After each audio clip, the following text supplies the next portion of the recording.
আসসালামু আলাইকুম। Launch travel বিডিতে আপনাকে স্বাগত।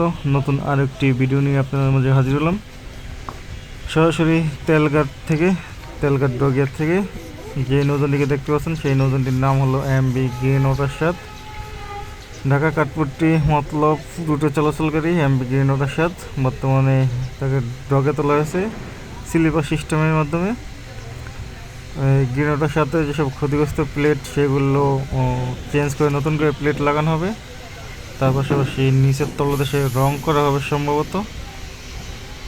যেসব লাইটের সমস্যা আছে সেই লাইটগুলো চেঞ্জ করে নতুন করে লাইট লাগানো হবে। এসে এমভি গ্রিন ওয়াটার 7 পিছনের অংশ। এমভি গ্রিন ওয়াটার 7 এক ইঞ্জিন বিশিষ্ট নৌযান।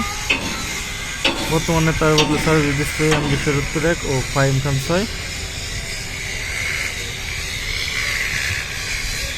খুব শীঘ্রই তার কাঙ্ক্ষিত কাজ শেষে আবার তাকে সার্ভিসে দেখা যাবে।